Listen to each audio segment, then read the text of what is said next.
seorang sekaliber Gibran, beliau sudah think globally. Ya.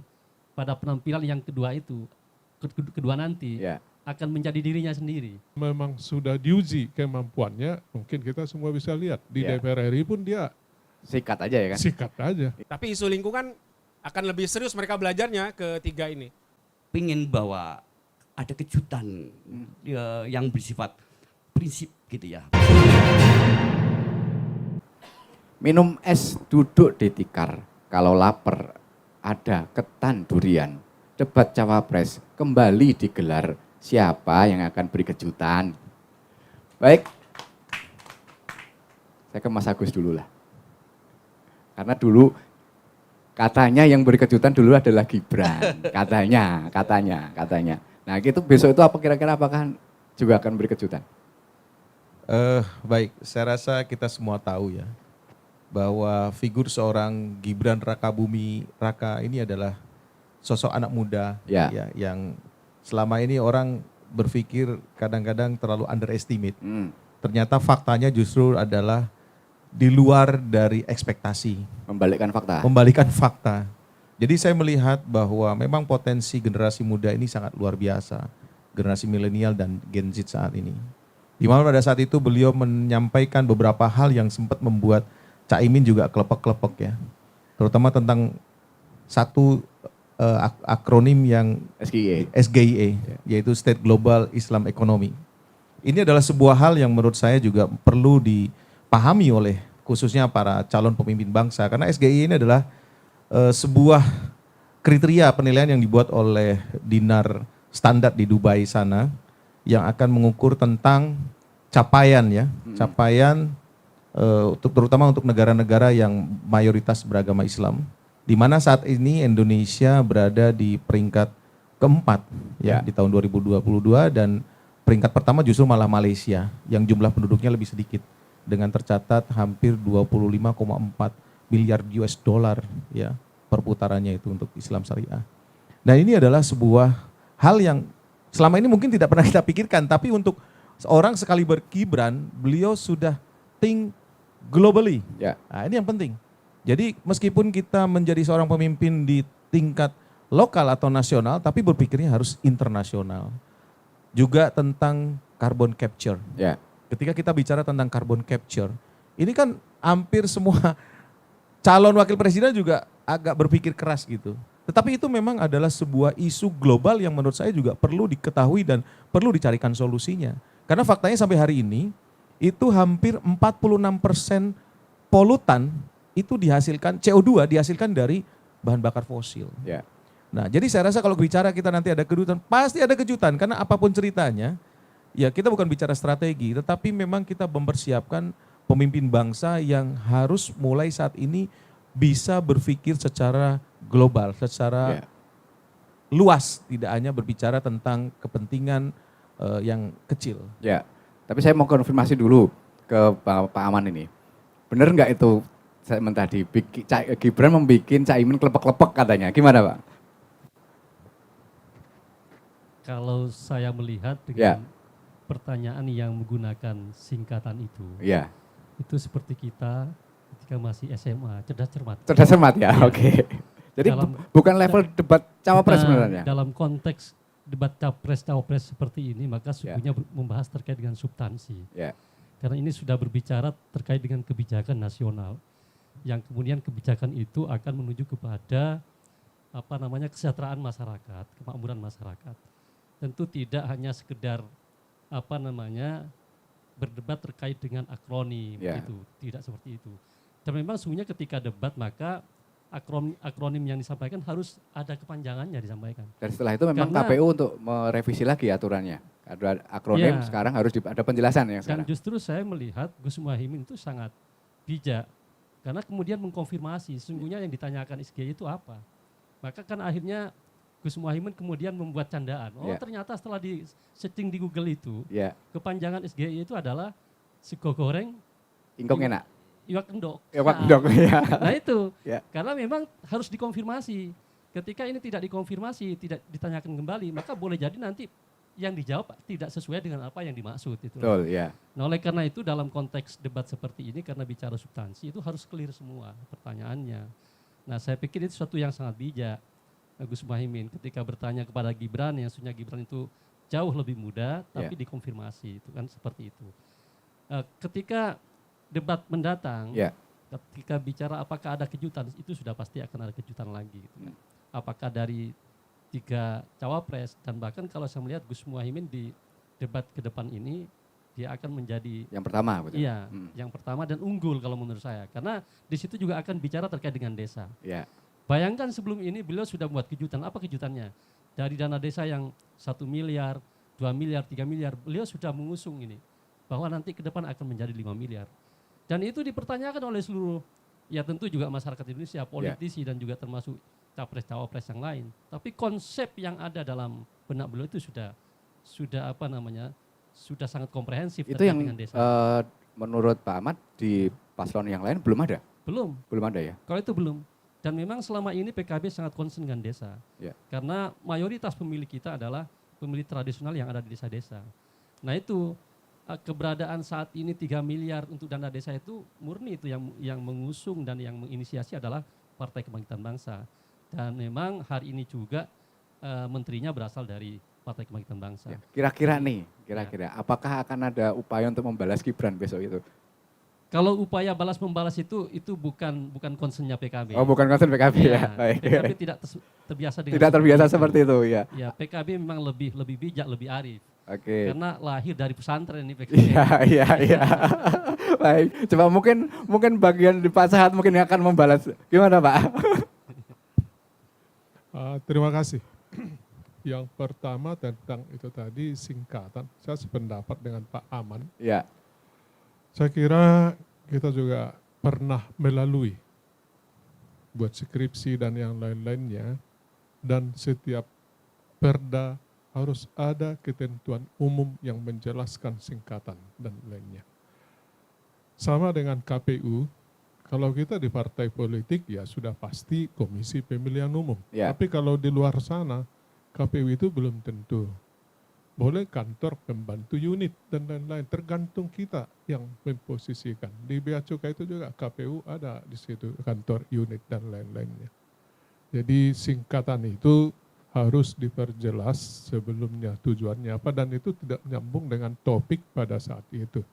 Jadi menurut saya itu bukan kejutan yang sangat ini. Justru pertanyaannya ada kejutan untuk tanggal 21 ya.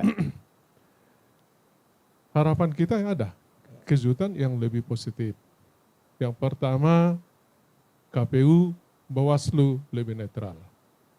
Waktu debat cawapres yang pertama, cawapres itu menurut saya dan menurut teman-teman sangat tidak netral. Bagian di mananya Pak? Fasilitas, mic dan lain sebagainya, ada yang memakai 3, yang lainnya hanya memakai 1 dan lain-lain. Dan itu kelihatan ada yang memonitor dari layar. Boleh kita kalau mau ulang juga boleh untuk membuktikan. Jadi kejutan yang kita harapkan adalah netral daripada penyelenggara.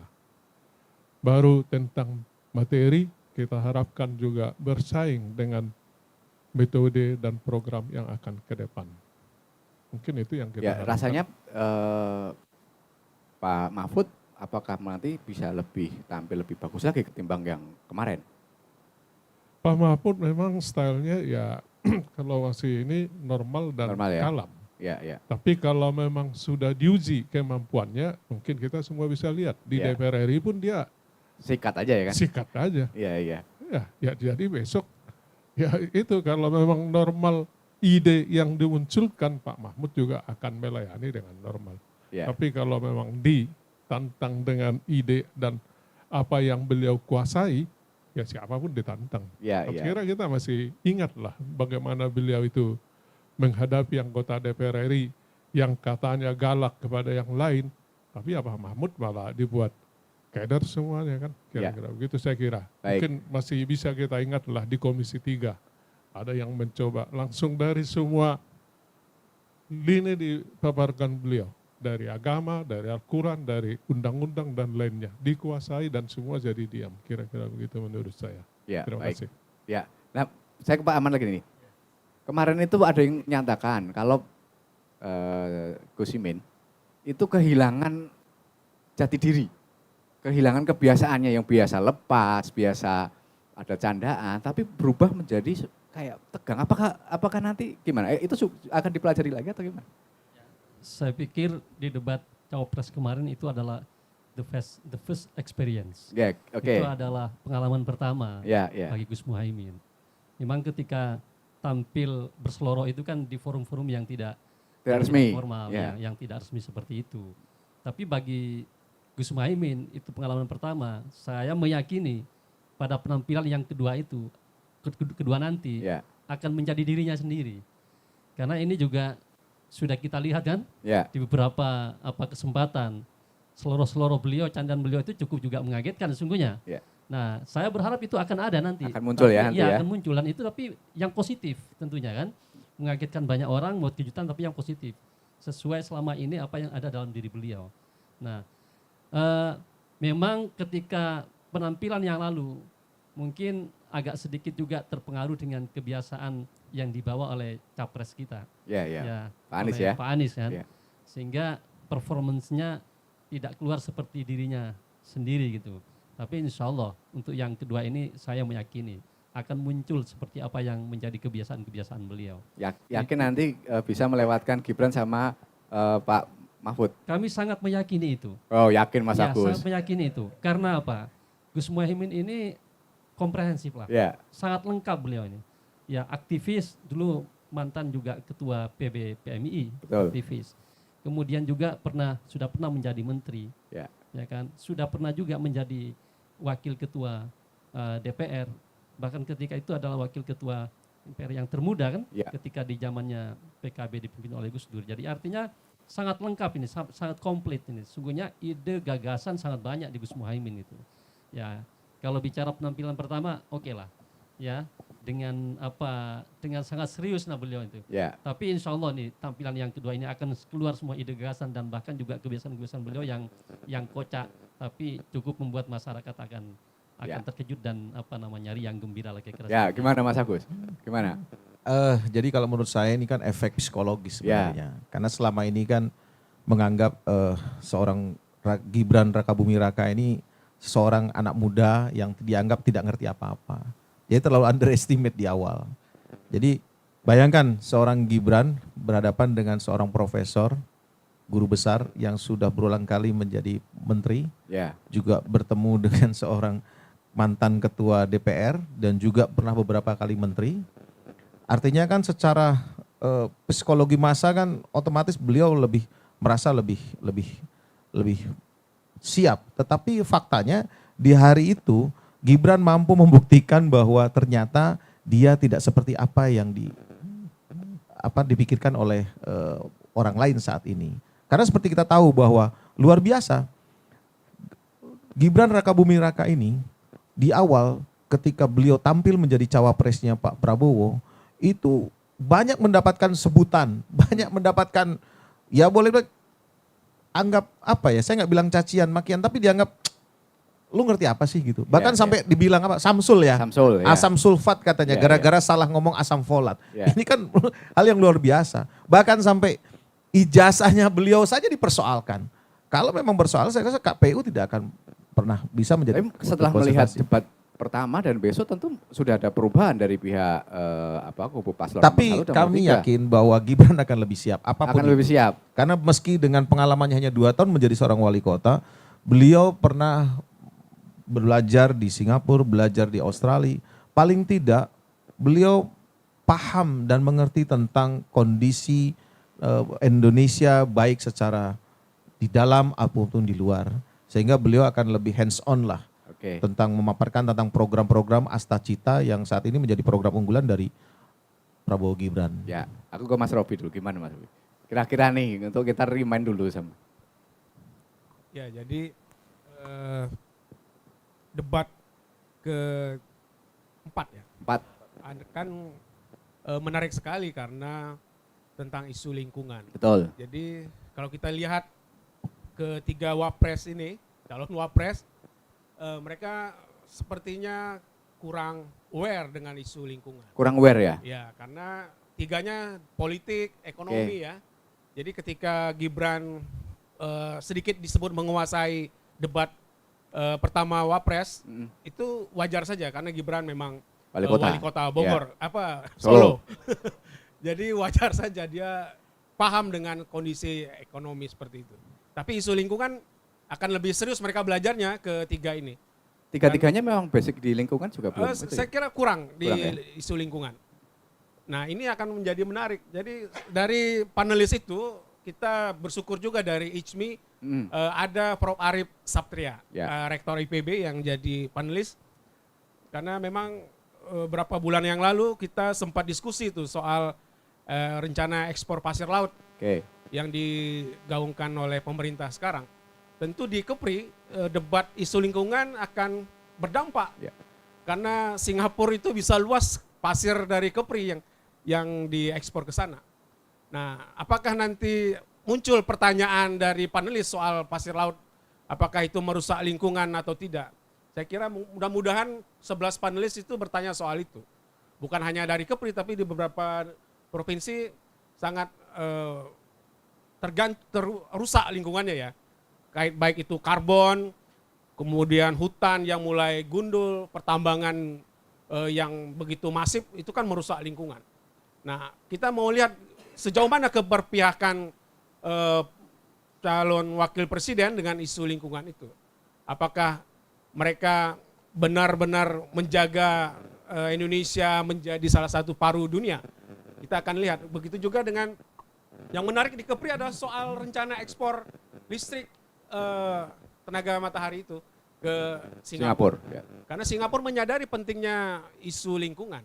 Sehingga rencananya 15% listrik di Singapura dipasok dari Batam melalui listrik yang ramah lingkungan. Nah, apakah nanti tiga cawapres ini paham betul dengan isu itu, maka kita akan bisa lihat. Karena ini sangat penting, kita terasa banjir di mana-mana, panas begitu menyengat, kemudian bencana-bencana lingkungan juga terasa. Jadi kita berharap memang mereka betul-betul memahami tantangan globalisasi tidak harus merusak lingkungan.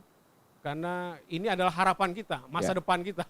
Karena bencana yakinlah akan terus menghampiri kita kalau kita tidak menjaga lingkungan kita. Karena dalam Al-Quran juga sudah disebutkan pohon yang ditebang akan mendatangkan bencana seperti itu. Jadi ini memang rakyat Indonesia harus menonton karena debat pengaruhnya cukup besar, sekitar 5%. Mempengaruhi perolehan. Karena survei hari ini di indikator kita lihat tadi sampai tanggal 6 Januari sepertinya stuck. Kira-kira apa ya penyebabnya ya? Tidak bergerak. Iya.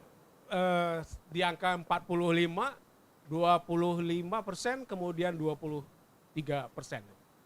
Jadi tinggal beberapa hari pemilu gitu. Penjelasannya apa ya? Kira-kira apakah memang sudah terbentuk pemilihan atau bagaimana? Atau malah banyak orang yang ragu terhadap calon ini? Sudah menjelang hari H. Dengan 3 debat itu pemilih sudah mulai tahu. Tahu apa yang akan dilakukan oleh pemimpin kita kalau mereka menang 3 orang itu ke depan, 5 tahun ke depan. Karena risikonya terlalu besar untuk kita. Saya membayangkan kalau presiden yang menang 02 misalnya kan. Misalnya gitu. Tentu 2029 Gibran pasti akan menjadi calon presiden.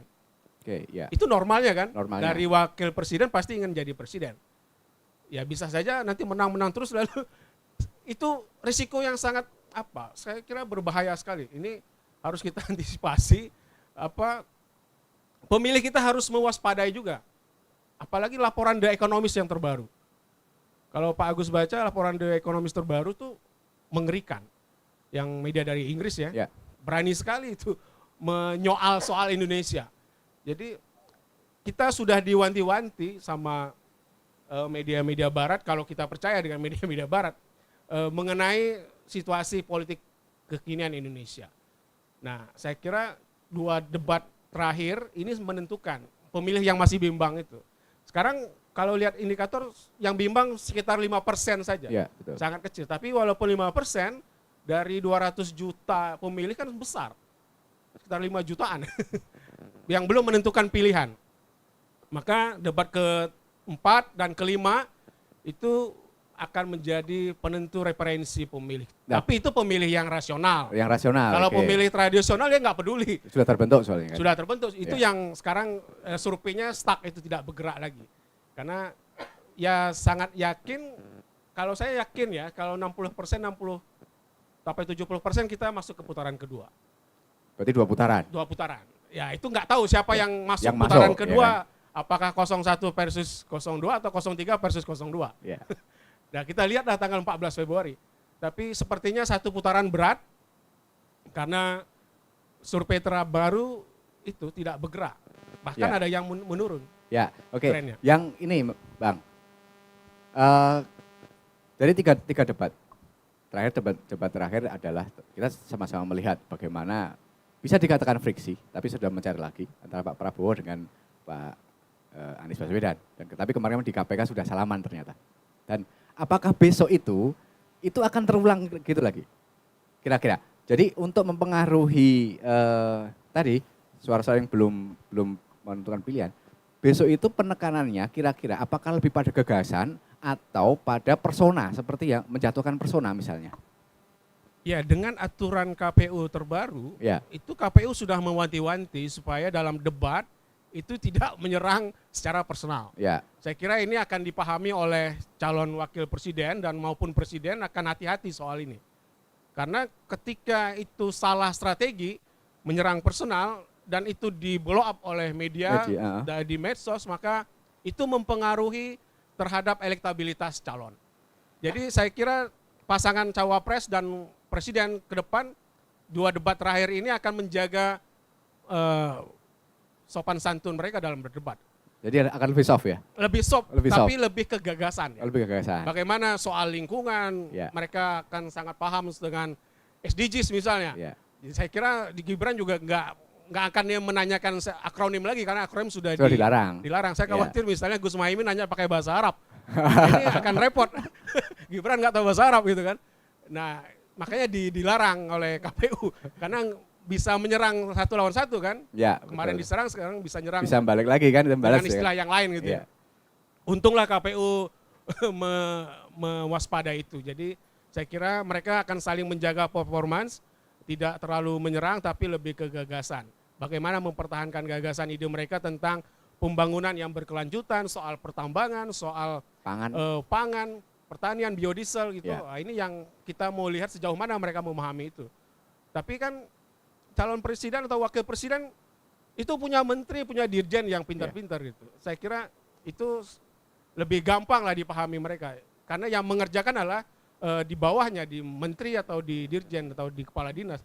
Nah, seorang kepala negara ya konsepnya memahami itu, bagaimana keberpihakan mereka dengan isu-isu strategis dunia. Ya. Karena dunia sangat mengkhawatirkan pemanasan global yang begitu luar biasa. Laut mulai meninggi kan dengan mencairnya es di kutub. Ya. Nah ini yang harus kita waspadai. Bagaimana pembangunan rumah kaca, efek rumah kaca itu dikurangi.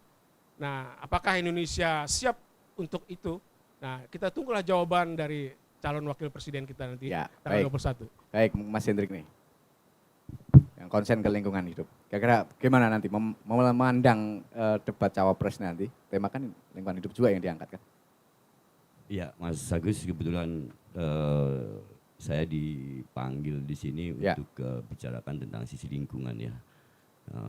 Saya tidak akan membahas calon per calon ya, karena sudah jelas sekali bahwa kita bisa dengan pengetahuan kita, dengan cukup browsing aja kita sudah tahu banyak hal gitu ya tentang apa yang menjadi ciri-ciri daripada 3 calon ini gitu ya. Tapi apapun bentuknya bahwa proses demokrasi ini adalah buat akar bumi Indonesia adalah upaya untuk melahirkan pemimpin dan sekaligus pilotnya juga menghasilkan legislator yang kita harapkan akan menimbulkan kebijakan baru. Ya. Atau mungkin merubah kebijakan yang lama yang memang tidak bagus gitu ya. Jadi kalau yang pada perdebatan yang sebelumnya saya cukup kaget gitu ya ketika carbon capture storage diangkat itu karena ada momennya lagi tersendiri ya. Tapi paling tidak itu sebagai bocoran ya bahwa Gibran mungkin menguasai tentang hal-hal yang seperti itu. Tapi isu lingkungan tadi SDGs itu sebenarnya apapun itu SDGs gitu ya. Bahwa poin-poin besok itu SDGs, Sustainable Development Goals ya. Di situ ada 17 poin kalau tidak salah ya yang disampaikan tentang memberantas kemiskinan, menghentikan kelaparan, jaga laut, jaga darat gitu ya. Kami ingin bahwa ada kejutan yang bersifat prinsip gitu ya, bukan kejutan yang sifatnya tidak ada daya kejut. Ya, ini kejutan cuma nggak ada daya kejut gitu ya. Kita ingin bahwa ada daya kejut yang memberikan efek lingkungan yang baik gitu ya. Mungkin saya akan menggabungkan lagi Kementerian Lingkungan Hidup dan memisahkan Kementerian Lingkungan Hidup dan Kehutanan. Karena banyaknya kerusakan di hutan karena digabungkan selama hampir 9 tahun, 10 tahun. Contoh, contoh lagi kami akan menjaga betul pelaksanaan dari PSN. Ya, agar mungkin segitiga pilar investasi ini terpenuhi, ya ini segitiga sama sisi. Karena kami nggak melihat bahwa ada segitiga sama sisi yang ideal gitu ya, antara ekonomi, kemudian lingkungan dan sosial. Itu yang kita pengen di dalam debat itu gitu ya. Karena seperti sampaikan tadi bahwa kalau soal mengenai teknis itu ya Dirjen itu sudah menguasai semuanya. Ya, tapi kita pengen bahwa ada kesadaran yang lebih tinggi. Ya, karena memang kita maklum gitu ya. Mungkin legislator kita juga masih kalau saya bilang tidak banyak ya, saya pikir masih belum banyak gitu ya yang pro lingkungan gitu ya, karena beberapa hal. Makanya ini sebenarnya ceruk buat anak muda, milenial, karena hampir 50% adalah milenial dan mereka bicara tentang the future. Ya, kita tahu bahwa ISDS itu timbul karena apa sih? Karena keterbatasan sumber daya alam yang kita eksploitasi secara berlebihan. Ya, makanya ada pemanfaatan yang dikendalikan gitu ya. Nah, inilah yang kita mau bahwa ada upaya pengendalian pemanfaatan sumber daya alam yang terkendali, bukan kemudian ugal-ugalan. Ya. Praktek yang sekarang cenderung ugal-ugalan. Kita tahulah kebijakan terakhir dalam beberapa tahun terakhir gitu ya. Bagaimana ada yang terakhir kita diskusi tentang PP 26 tahun 2023 tentang pengelolaan sedimentasi di laut. Betul. Kita bicara tentang Omnibus Law yang memberikan kontribusi besar terhadap beraninya orang merusak lingkungan. Karena Anda merusak lingkungan, Anda cukup pergi ke BPKTL, Balai Pematapan Kawasan Hutan dan Tata Lingkungan. Anda cuma ngambil formulir saya bersalah ngisi. Itu yang terjadi. Walaupun Omnibus Law bukan berarti semua hal yang di dalam proses lingkungan, baik itu AMDAL atau KRUPL itu dihilangkan, tidak. Atau pidananya dihilangkan, tidak. Tetapi di dalam lingkungan, pidana tetap ada. Tapi yang terjadi, ini sanksi administrasi. Dan itu tidak berdampak buruk pada lingkungan. Jadi harapan kami Akademi Indonesia bahwa ada kejutan yang bersifat prinsip, yaitu salah satunya contoh tadi bahwa pemisahan Kementerian Lingkungan Hidup dan Kehutanan menjadi terpisah. Karena kenapa? Ini dari tiga-tiganya belum terlihat ya, ada rencana itu ya? Belum melihat kesana. Ada satu paslon memang, ada satu paslon yang memang mampu dia menjadi ruang kiri, yang dimana kita lihat itu bagian kanan daripada kami. Ya, bahwa mungkin dia pro lingkungan, tapi sama bahwa... Siapa itu? Gak apa-apa disampaikan. Ada nanti bisa kita konfirmasikan. Saya tidak bisa menyampaikan itu. Oh, tidak bisa ya. Tapi kita berharap. Oke. Ya ada yang berani lagi gitu. Jadi paling tidak paslon itu bisa memicu paslon kedua yang untuk berani menabrak sesuatu hal yang sudah ada gitu ya. Ya, karena kita bukan butuh sensasi. Ya, kita butuh prestasi di masa depan. Karena kenapa? Kita keberi itu 50% lebih hutannya rusak, ya, diokupasi warga, bahkan saya bilang dari rakyat sampai konglomerat, dari namanya satpam sampai yang berseragam, semua main di situ. Nah, bagaimana Pilpres ini akan membantu berefek kepada lingkungan dan masyarakat Kepri. Itu kami berharap sekali. Ya, ya. Jadi belum secara keseluruhan memotretnya belum bisa terlihat yang memang benar-benar konsen ke sana. Ketiganya secara kita nggak bisa melihat dari paslonnya, kita melihat pendukungnya. Pendukungnya. Ya, secara genetikal mereka sama memiliki catatan yang sama. Mereka memiliki catatan yang sama terhadap kontribusi atau permasalahan lingkungan. Ada mungkin dengan wadas, mungkin dengan footage, mungkin dengan kali, macam-macam ada. Tapi kita tidak ada di sini untuk melihat itu. Oke, kita konfirmasi dari Pak Aman dulu. Gimana Pak Aman? Soal keseriusan terhadap pengelolaan lingkungan. Saya pikir kalau untuk paslon 01, capres dan cawapres kita sangat serius ini menyikapi lingkungan kita ini.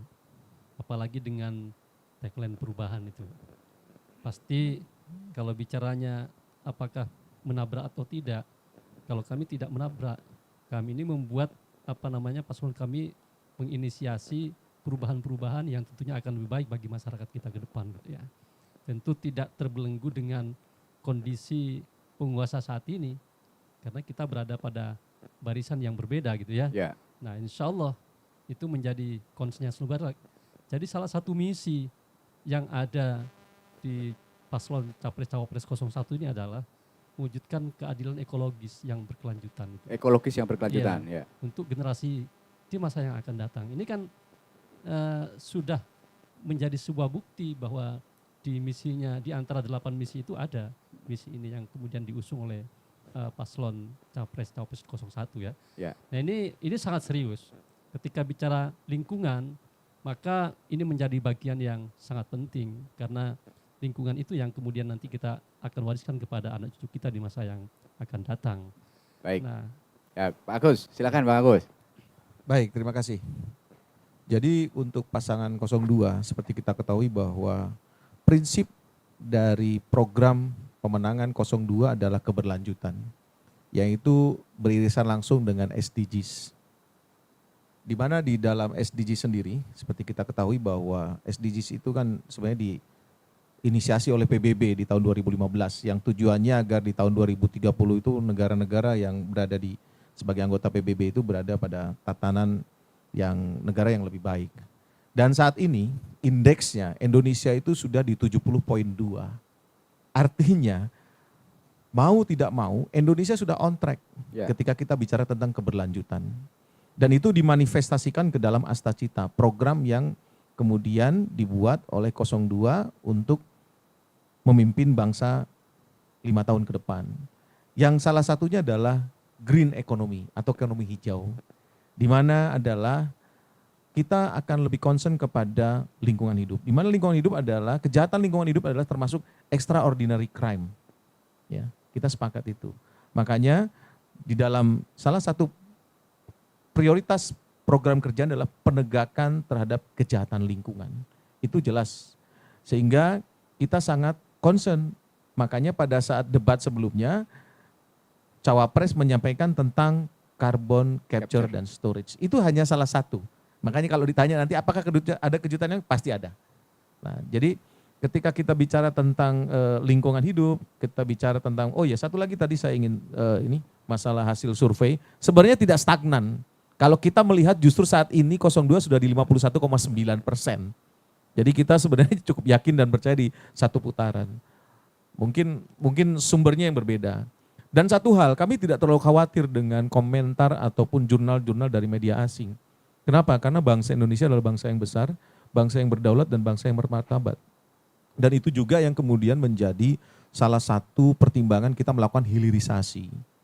Karena kalau memang bahkan ada satu paslon saya tidak sebut, justru ingin menghentikan hilirisasi dengan melakukan lobby-lobby dengan pihak asing. Karena memang hilirisasi ini mengancam pada beberapa korporasi-korporasi dunia. Karena seperti kita ketahui bahwa kalau kita tidak melakukan hilirisasi, kita akan diperbudak seperti zaman VOC. Di mana pada saat itu sumber daya dikeruk dengan tenaga kerja murah kemudian dijual keluar. Orang kita bekerja dengan upah murah, kemudian kita harus beli lagi barang jadinya kepada pihak luar, dalam hal ini asing. Nah, jadi itu yang kemudian menjadi platform bagi pasangan Prabowo Gibran untuk kemudian lanjut melaksanakan kegiatan hilirisasi dengan tetap mengedepankan lingkungan hidup. Ya, baik. Pak Sahat gimana? Dari Ganjar Mahfud soal lingkungan hidup. Ya, terima kasih. Saya kira Ganjar sama-sama kita ketahui di Jawa Tengah itu, Ya, beliau juga merawat tentang lingkungan hidup. Justru tadi pertanyaannya tentang kejutan. Dan yang dikhawatirkan jangan terhadap personal. Ini suka tidak suka menurut saya akan tetap menjurus ke personal. tetap menjurus ke personal. Iya, karena itu tidak bisa dihindari. Ya. Dan itu sulit dipisahkan personal atau tidak. Karena kebijakannya. Ya, ya. Kalau kebijakannya, ke siapa ditanya? Otomatis akan ke dia. Sama dengan pertanyaan Pak Anies terhadap Prabowo tentang lahan itu, Ya. itu sekarang jadi disebut ke personal. 2019 Pak Jokowi juga nanya hal yang sama kepada Prabowo. Gak ada yang komplain. Tapi sekarang malah Jokowi yang komplain. Kira-kira begitulah dunia perpolitikan. Yang menjadi menurut saya akan ke personal, bisa saja nanti calon yang lain akan menanyakan tentang polusi di Jakarta.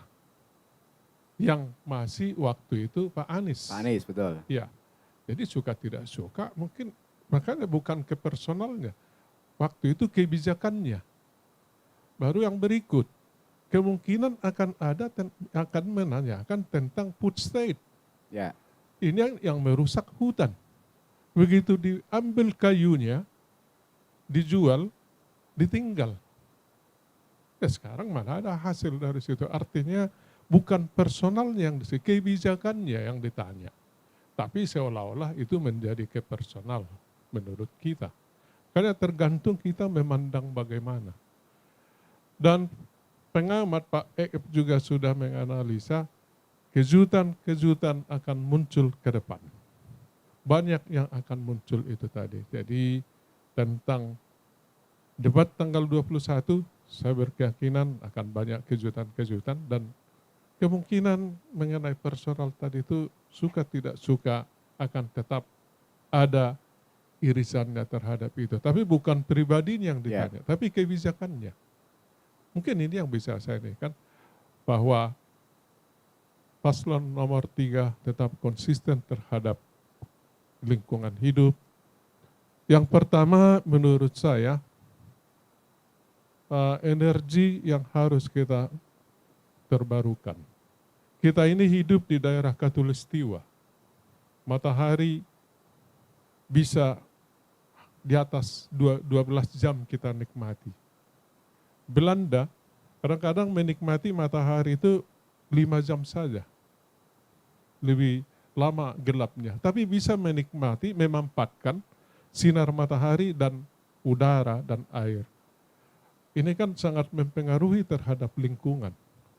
Kita ini sekarang mengandalkan BBM, solar yang paling murah, begitu ditingkatkan dari premium ke pertalite, sudah semua ribut. Padahal ini kan terhadap lingkungan juga. Dan hanya Indonesia kemarin itu yang memakai bensin premium. Ya. Begitu dicoba ke pertalite, sebetulnya tujuannya adalah mengurangi oktannya. Tapi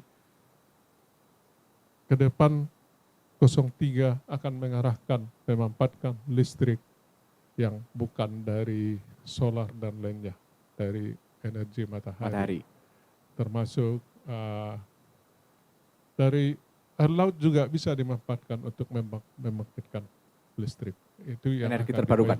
Iya, listrik yang terbarukan. Ya, baik. Mungkin itu yang bisa saya sampaikan tentang lingkungan. Ya, Mas Khotar, ada yang mau dijawab? Oke. Mungkin sedikit klarifikasi sebenarnya masalah lahan tadi. Seperti yang pernah saya sampaikan bahwa di 2019 memang sempat ditanyakan oleh Pak Jokowi pada saat itu. Tetapi ketika Pak Prabowo belum bergabung. Ya. Ketika Pak Prabowo bergabung, kemudian lahan tersebut diserahkan kepada negara untuk dijadikan sebagai program food estate. Jadi artinya secara kepemilikan lahan itu sudah dikembalikan ke negara. Oke. Dan itu yang kemudian disinggung lagi kemarin, itu yang jadi persoalan. Dan kemudian kita harus sampaikan bahwa program keberlanjutan Pak Prabowo, itu food estate itu dari sekarang yang hanya 500.000 hektar, itu di tahun 2029 mau ditingkatkan jadi 4 juta hektar. Oke, nanti kita bahas soal food estate kaitan dengan pangan. Iya, ketahanan pangan. Ya, baik.